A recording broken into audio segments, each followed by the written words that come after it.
قرآن کریم میں بیان شدہ واقعات اور قصص میں سب سے بڑا قصہ موسیٰ علیہ السلام کا ہے۔ آپ اللہ کے اولو العزم رسول تھے۔ آپ کا قصہ قرآن کریم کی 73 سورتوں میں جا بجا پھیلا ہوا ہے۔ 73 سورتوں میں پھیلے ہوئے قصے کو یکجا کرنا آسان کام نہیں۔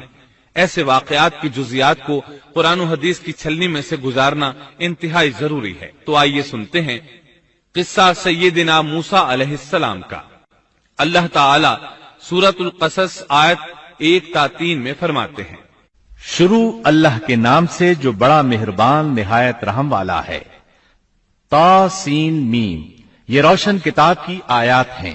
ہم آپ کے سامنے موسیٰ اور فرعون کا صحیح واقعہ بیان فرماتے ہیں ان لوگوں کے لیے جو ایمان رکھتے ہیں۔ ان آیات میں اہل ایمان کے لیے نصیحت اور یاد دہانی ہے، جبکہ انہی آیات میں فاسق، نافرمان اور کجراؤ لوگوں کے لیے ڈراوا اور وعید ہے۔ فرعون یعنی ولید بن مصعب بہت جابر اور ظالم شخص تھا۔ ظلم و جبر کی ان آخری حدوں کو پہنچ گیا تھا جن تک شاید انسانوں میں سے کوئی بھی نہ پہنچا ہوگا، یہاں تک کہ اس نے رب ہونے کا دعویٰ کر دیا۔ وہ اللہ تعالیٰ کا انکار کرتے ہوئے کہا کرتا تھا۔ فرعون کہنے لگا، اے درباریو، میں تو اپنے سوا کسی کو تمہارا معبود نہیں جانتا۔ کہنے لگا، تم سب کا رب میں ہی ہوں۔ اس نے الوہیت اور ربوبیت دونوں میں اللہ تعالی سے جھگڑا کیا۔ یقیناً فرعون نے زمین میں سرکشی کر رکھی تھی اور وہاں کے لوگوں کو گروہ گروہ بنا رکھا تھا اور ان کے ایک فرقے کو کمزور کر رکھا تھا، اور ان کے لڑکوں کو تو ذبح کر ڈالتا تھا اور ان کی لڑکیوں کو زندہ چھوڑ دیتا تھا۔ بلا شک و شبہ وہ تھا ہی فساد کرنے والوں میں سے۔ اس نے لوگوں کے گروہ اور جماعتیں بنا رکھی تھیں۔ فرعون کے زمانے میں بنی اسرائیل سب سے حقیر اور کم درجہ قوم تھی۔ فرعون نے انہیں حد درجے ذلیل اور بے عزت بنا رکھا تھا۔ سبھی کو معاشرے میں نچلے طبقے میں شمار کیا جاتا تھا، جبکہ مصر میں یہی لوگ شاہانہ زندگی گزارا کرتے تھے۔ فرعون نے اعلان کرا رکھا تھا کہ بنی اسرائیل سب کے سب غلام ہیں۔ وہ ان سے زر خرید غلاموں کی طرح مزدوری لیا کرتا تھا۔ ان کی عورتوں سے لونڈیوں باندیوں جیسا برتاؤ کیا جاتا تھا۔ وہ جو چاہتا تھا ان سے کرتا تھا۔ اس نے یہ حکم اپنی رعایا میں عام دے رکھا تھا۔ مصر کے باشندے اعلیٰ درجے کے لوگ سمجھے جاتے تھے، وہ قبطی کہلاتے تھے۔ فرعون نے بنی اسرائیل کو غلام اور محکوم بنا رکھا تھا، اور اس نے ان میں سے ایک فرقے کو کمزور کر رکھا تھا۔